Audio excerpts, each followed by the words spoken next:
Hey, good morning, everybody. Welcome to the Everyday Gospel. My name is Randall. I'm the lead pastor of Grace City in San Diego, and I hope you're having a great morning today.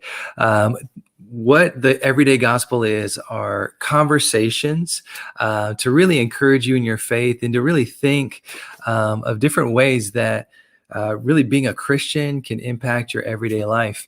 And so today I'm excited. I've got my friend Geoff Hsu, who is going to help us think about this area where I think as Christians, we don't really have a robust view, a gospel view of what it means to be an entrepreneur, and the need for redemptive entrepreneurs in our world.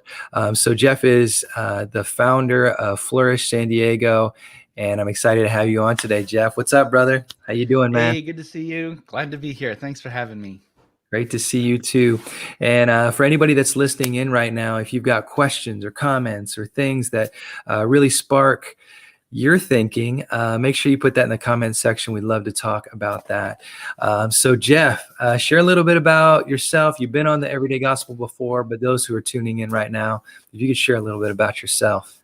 Yeah, so I think we've been, last time we were talking about calling and vocation and work and Yep. some of those ideas and its implications for how we think about discipleship. And so, in many ways, I would say that that's the business I'm in. Yep. Formation into vocation, right? What does it mean to be transformed by the gospel? And as a result of that transformation, live into this world in ways that are redemptive and love our neighbors to life.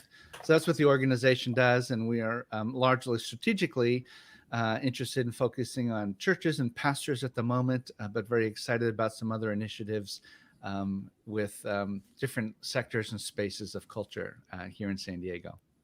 That's awesome, man. So when you talk about redemptive entrepreneurship, I think one thing that we've done is we've separated life into here's what's sacred and here's what's secular. And so we've divided those things. What do you mean redemptive, especially when it comes to business entrepreneurship? Yeah. So when I use the word redemptive, I'm thinking not so much about just doing good things, but redemptive in the sense that the larger story into which we place our smaller stories is the story of God and his interactions in space and time with people and this world. And God is actually interested in undoing the effects that our rebellious people, us, Yeah. have had in terms of our political systems, in terms of how we treat the environment, all these sorts of things. There's a selfishness that actually needs fixing. And Mm, I would argue that our lives only make the most sense when we place it within God's overall arching story of redeeming a broken creation, because it yeah. allows us to see how we fit our lives into God's big story. And it makes sense of our lives because now we are part of the means by which God is renewing and redeeming and restoring all things that are broken. Mm, And so that's what I mean by redemptive. What yeah. was the second part of that question? No, I think that that nails it, but we've divided the That's it. sacred and secular. And so for people who, right, their everyday job isn't, I'm a pastor, Yeah, I work for a church, any of those things. How does their work matter in a world where you're talking about redemptive? beautiful.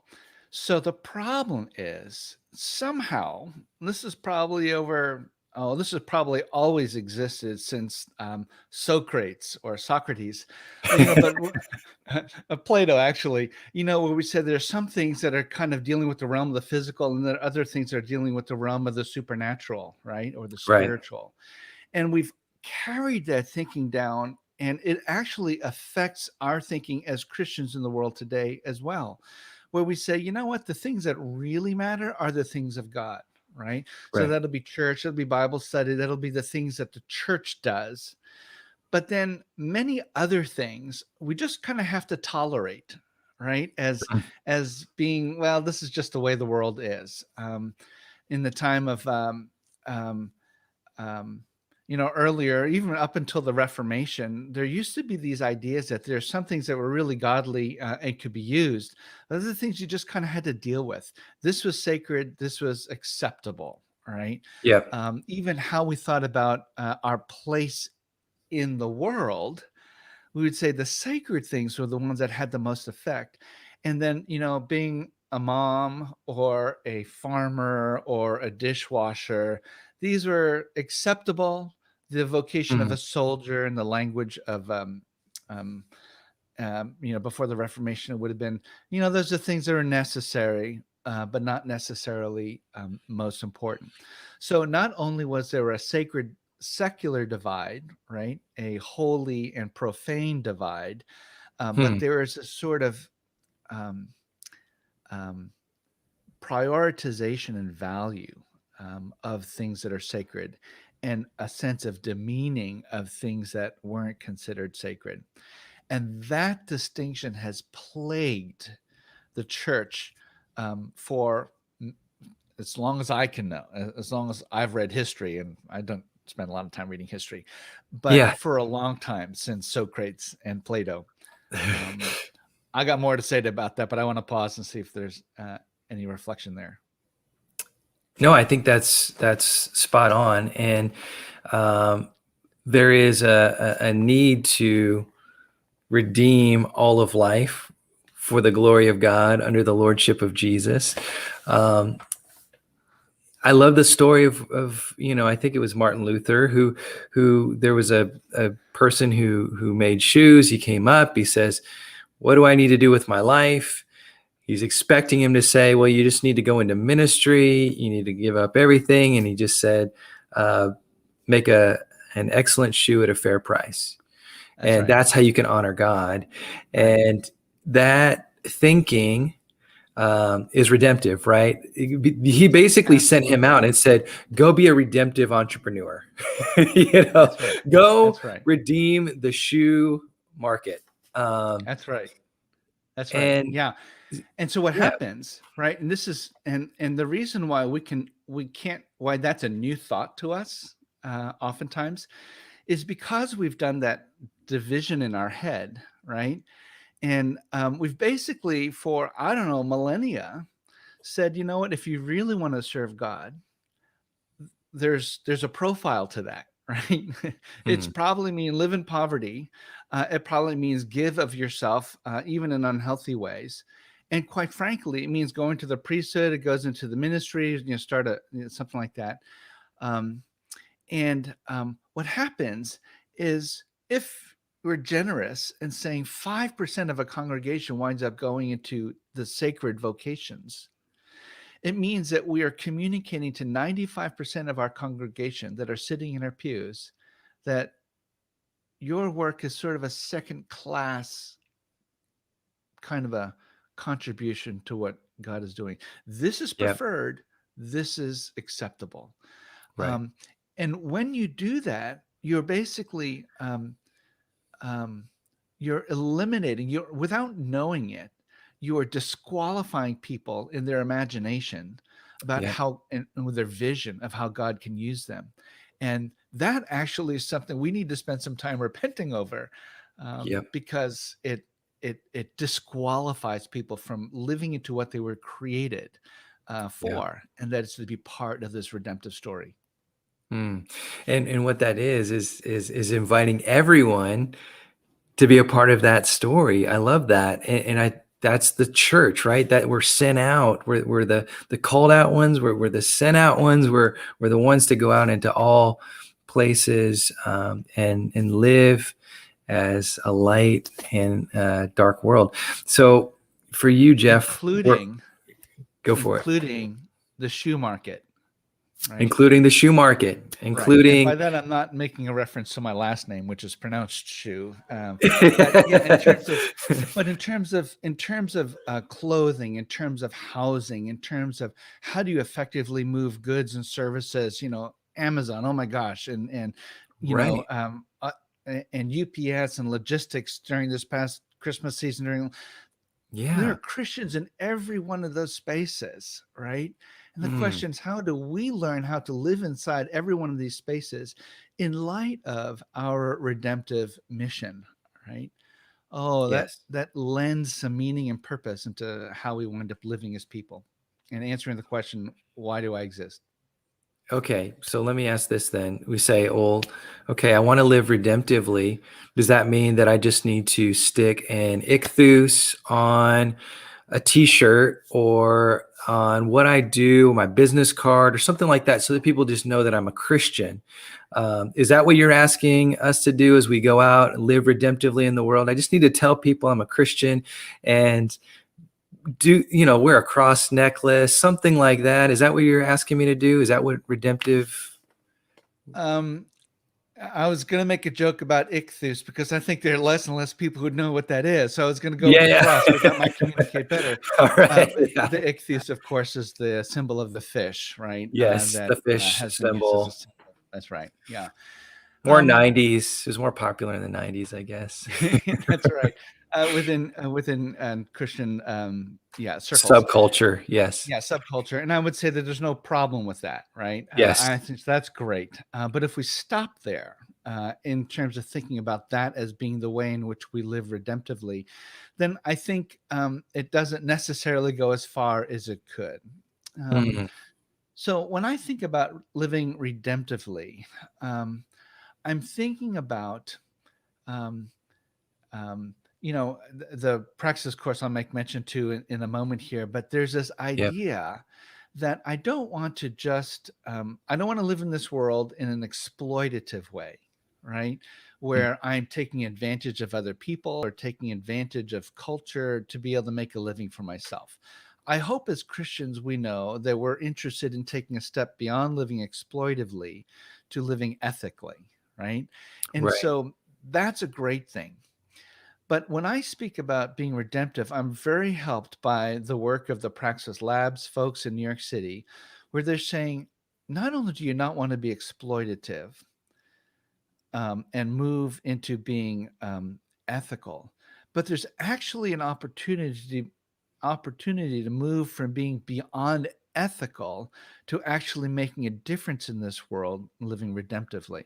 So Mm, what I want to do is I want Christians who have found life in following Jesus Christ.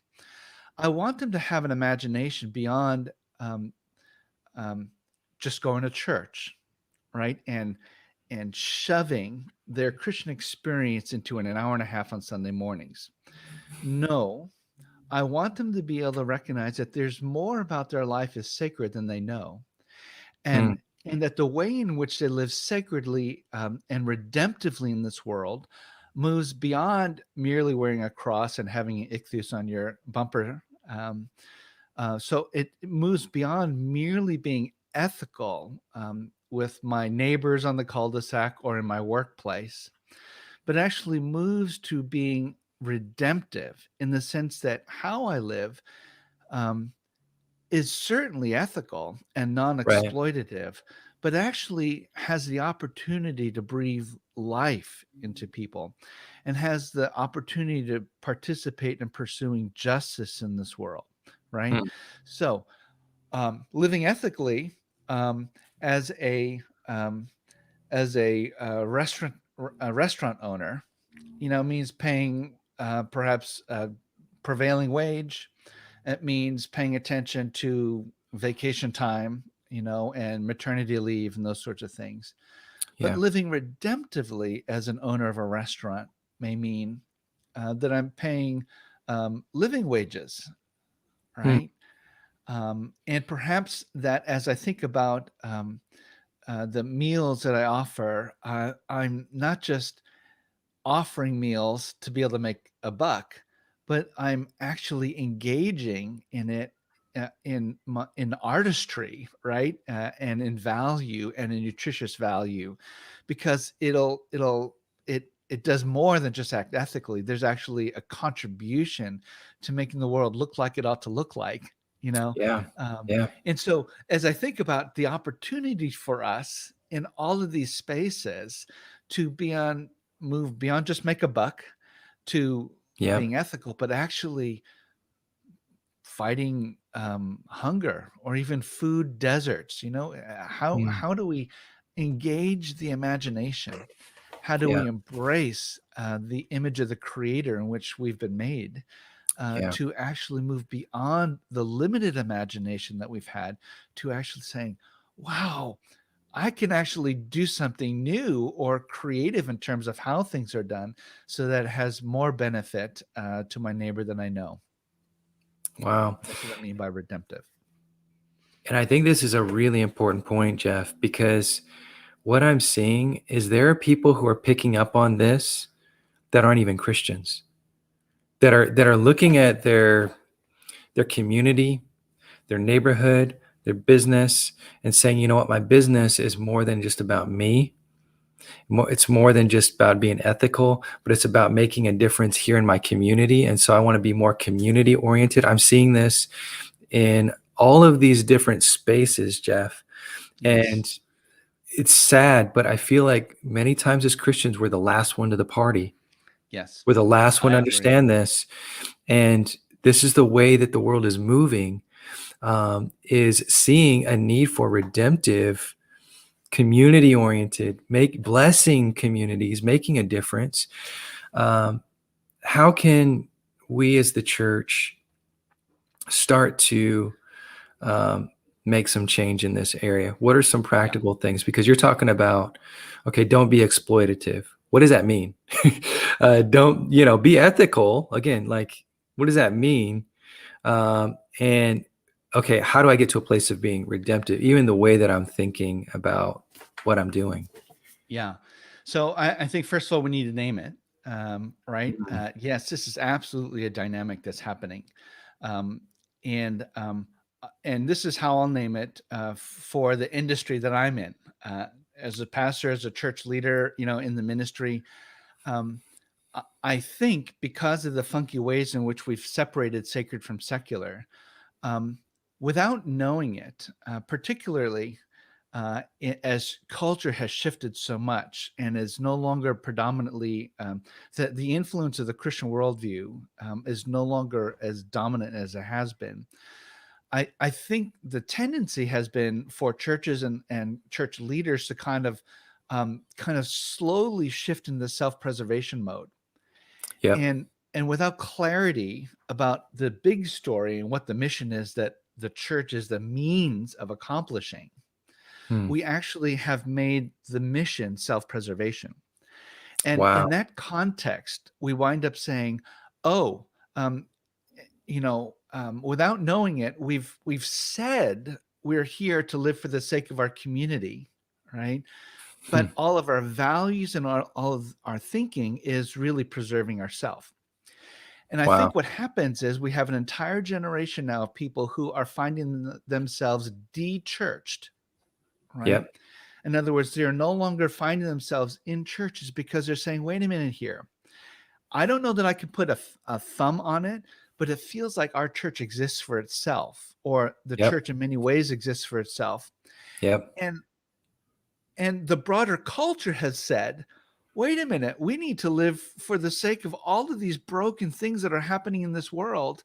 Yep. But I don't see the church doing it. Yep. And so I do believe that we're late to the game, and that much of what we're talking about here is precisely what needs to be covered in our discipleship, right? Yep. So that we can say, you know what? Yes, um, people who aren't in the church are doing a better job of figuring out how to clothe the naked and feed the hungry, and figure out how amazingly, when you're talking about um, micro enterprise and funding of micro enterprises in other parts of the world, that Yep. does a great job of being able to fight the worst of the poverty that exists around the world. It's like, why aren't we doing it? Why can't we value it? Well, it's for some of the reasons that we've talked about. um, Wow.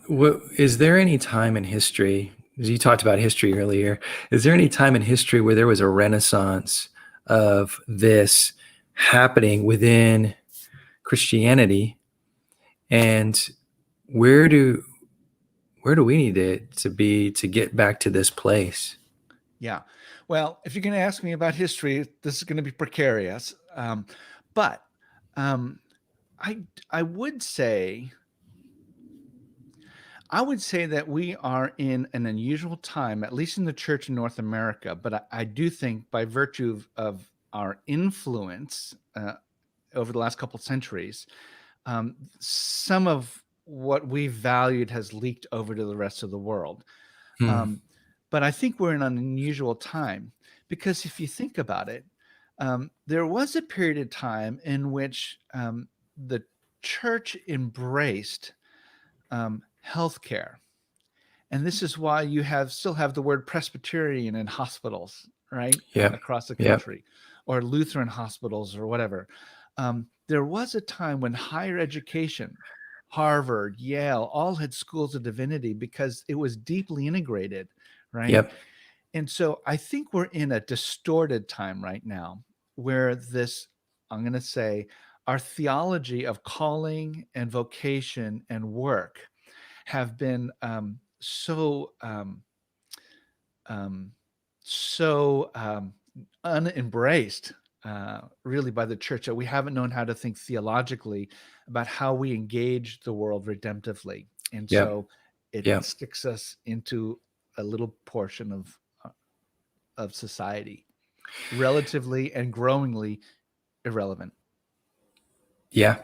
Yeah. And I think it's what you said earlier. We've grown into this self-preservation mode that has isolated us into these little segments so that we're not going out and making a difference in the world, in the real world, where there's people that are hurting, they're hungry, they need help.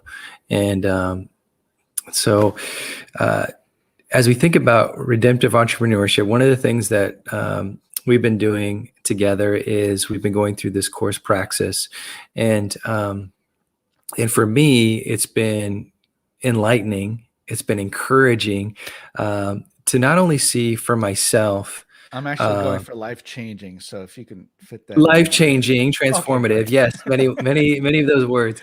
Um, but going through each of the sessions, inviting some of the people that are part of our church, Grace City, and then others that have come and been a part of it, it's moved us, right? And so one of the people in particular is our friend Russell, who owns a clothing store, started this brand, Human Catalyst. And can you just share a little bit? There it is right there, about, yeah, just for a Russell, right, to be out in creating streetwear. What does it look like to live this out? Kind of what are some of the things that we've learned from that course? And I can share what I've learned, but that you see as just practical things for people that are out there just going for it. Yeah, I'll say one thing, and then I think it'd be great for you to jump in. But what I think is really important is for the other 95% of the people in our pews, if we want to use that language as church leaders, Yep. the object is not to profane or make or debase the holy Yep. callings, right, of Yep. missionary, pastors, or so forth. But actually, what we're called to do is to sacralize and make holy all the other things that people do. Yep. And so once we learn how to disciple and speak in this language, I think the effect that it's had is that someone like Russell should be able to say, wow, my work is more sacred than I know. Mm. My everyday, the thing that I wrestle with and struggle to run a business, um, is actually something that has more redemptive potential than I've ever imagined. Mm-hmm. And that's sacred, and it's Yep. holy. And in fact, this is the way, at least at this particular time, this is the way in which God has called me to serve Him and to Yep. call Him in this redemptive mission and the renewal of all things. Yep. That, is probably the most significant thing, because then what it does is it connects our everyday work to God's redemptive purposes. It helps us understand with a sense of meaning beyond just paying the bills, Yep. to answering the question, why do I exist? What was I created for? Where might I find great joy and satisfaction in life, right? Hmm. Um, because I'm learning how to live on mission with God. Now, God, Russell may not be doing this business for his entire life, and that would be entirely fine. So there's, there are nuances there. But right now, God's calling him to be faithful in this space. And I hope Yep. that the way in which we talk and disciple people is for people like Russell to say, oh my goodness, God can use me more than I ever imagined, right? Yep. How do I learn how to live into that? Man, that's it. That's it. That's so good. One of the things that we talked about too, because when you're thinking about like entrepreneurship, redemptive entrepreneurship, one of the things that is really important is that you're taking this risk, right? That you're taking this step of faith, and I feel like I can relate to that because we did that with starting Grace City. But how can people start to view new business ventures, new things that are starting in a redemptive way? Yeah. There's a lot of funkiness regarding how we define entrepreneurs Yeah. today. But if I were to broaden it out, I would say, I would say everyone should go through the course, because what it talks about for entrepreneurs is exactly an element of our discipleship as just followers of Jesus that we Yeah. should learn and understand. And so the pieces that I would like to say is, if we are created in the image of the Creator, God has given us human capacity to do a couple things. Imagine a way forward, to create something new, to solve problems. Right? Yep. This is something unique that humans have been entrusted with. But I would add one other thing, and that is, while we might think of entrepreneurs as people that have, all this skill to make all this kind of money, this ridiculous sum of money, really an entrepreneur is nothing more than a person who is creating something, or if you want to say solving a problem, and Yep. taking a meaningful step of faith to bring into existence a good or service or product that will add value to others. Yep.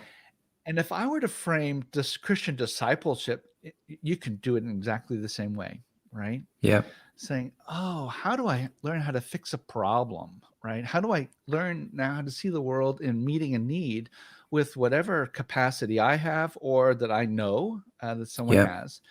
And if there's anyone that should have a capacity to take risk, right, or to take a step of faith, it should be those meaningful risk, right? Not Yep. crazy risk, but wise risk for the sake of others. It should be Yep. Christians.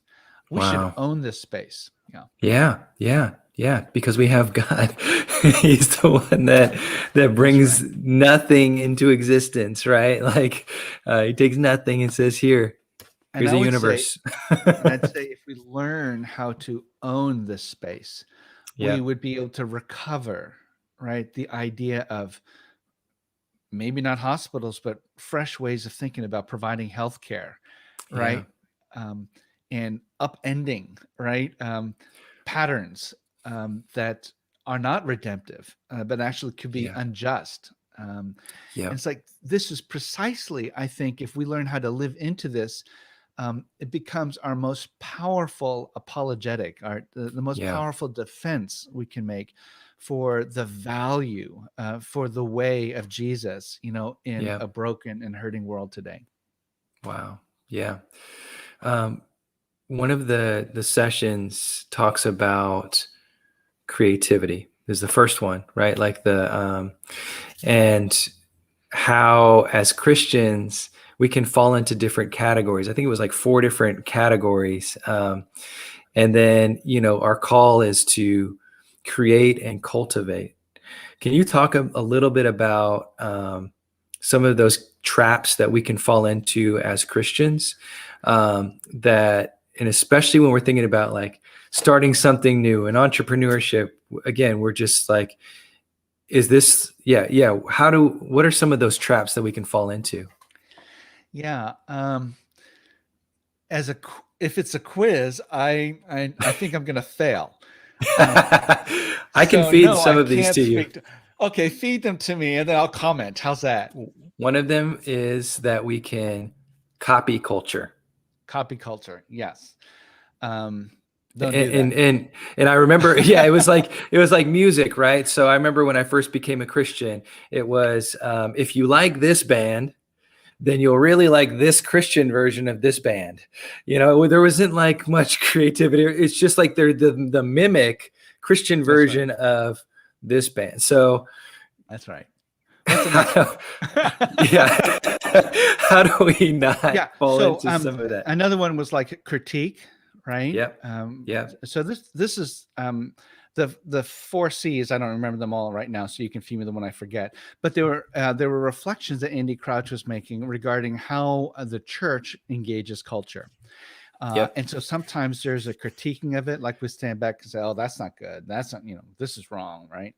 Yep. The other one was copy, where we say, "Well, that's good, I guess," and we just do it in a Christian sort of way. There was Yep. another Or C, which was condemn. condemn. Oh, that's not the way to do it, and so that's sin of Jesus.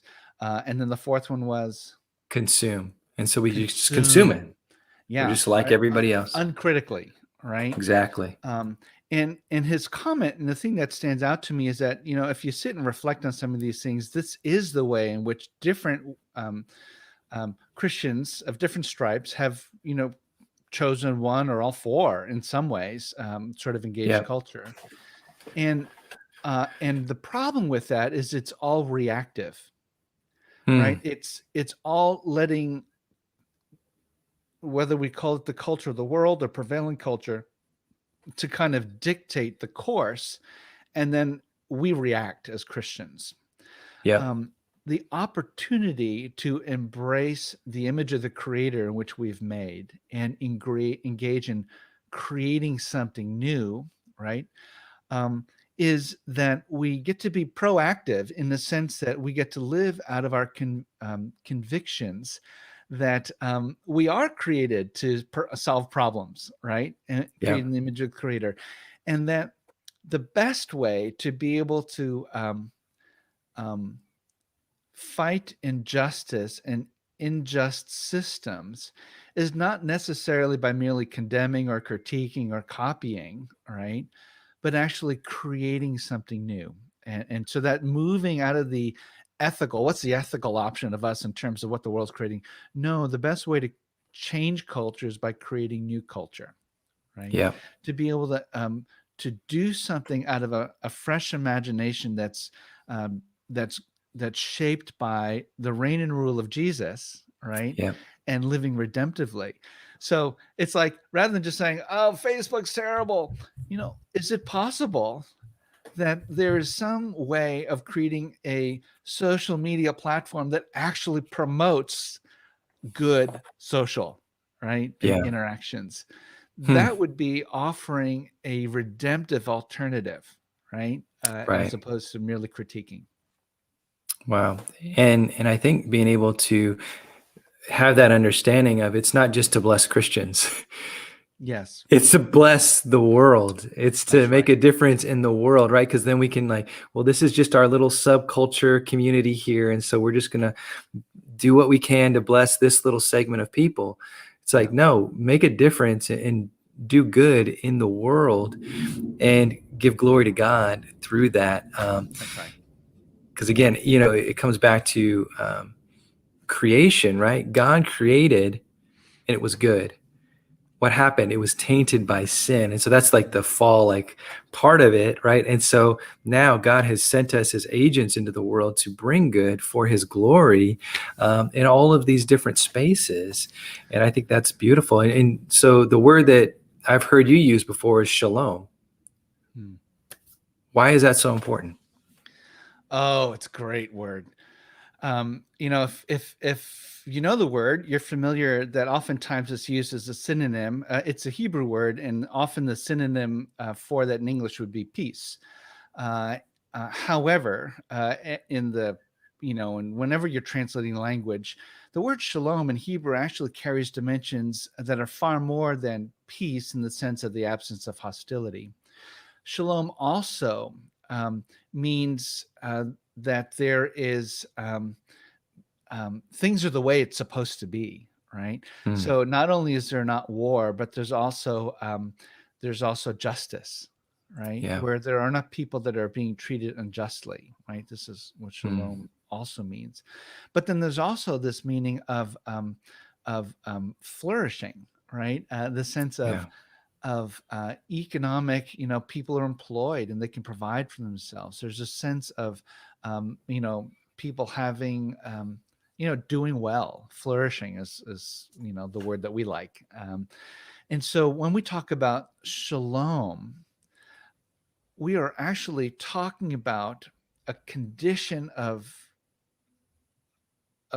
human life, of the world, sort of being the way it was always intended to be. Mm, Um, so shalom, in my mind, captures shades of what creation would have been like, in the Garden of Eden, right before sin, but also shades of what our experience will one day be, yeah. right at the end of all things. Yeah. When God's reign and His rule is perfectly manifested and embodied by His Yeah. image bearers. And so, what I love about the idea of shalom is that that is something that existed before, and we probably feel shades of that's this is the way we're supposed to exist, and we kind of long for it. All right, for one day it will be. But the beautiful thing is that the King of Shalom, Jesus, has entered into time and space, right, 2,000 Yeah. years ago, and the very core of the gospel is that we can enter into His peace now. Mm, And we can be agents of that shalom in the yeah. world here and now. And that's what we mean by living redemptively, being agents of shalom. That's powerful. That's powerful. And so what you're saying is that people who have been gifted with that ability to start something, entrepreneurs, or whatever you may do in life, can bring shalom into the world. If Jesus is Lord of your life, that you can go out with Yeah, that type of peace and shalom that you can bring to others. that's right. I like to say um, the thing that really resonates with us as people is that when we're living redemptively, a redemptive entrepreneur, if you will, we get to participate in shalomifying the world. Right? Yeah. Yeah. Yeah. Hashtag shalomify. And what that is, I think, is like glimmers of light that are breaking through into the That's right. darkness, and gives us that picture of what it's going to be like when Jesus comes again, right? That's right. When Jesus, again, ruler of all things, everything is brought back to what it was meant to be. And so we get those pictures of that. That's so good, Geoff. Can you pray for us today? Just give us a Sure. benediction before we wrap up. Yes. Thank you. Heavenly Father, thank you so much for the time that we've had together. I know that I've been encouraged by Randall, his ministry. This broadcast, Lord, let it be the sort of thing that awakens people into the possibility of being a redemptive presence, of being Yes. entrepreneurial, of creating new culture that resembles your reign and rule. And we Mm, ask, Lord, that as you stir our imaginations, as you awaken us to our calling of solving problems with the resources that you have graced us with, would you surprise us with how much joy and satisfaction we find as we discover that our everyday work, our everyday problem solving can be more redemptive than we know. And so bless us, Father. Help us to find life in following you. We thank you in Jesus' name. Amen. Amen. Thanks everybody for joining in today. Next Thursday, we'll have Alistair Stern talking about his book, Rhythms for Life. Thanks so much again, Geoff. Appreciate you, brother. Everybody, have a great day. Thank you.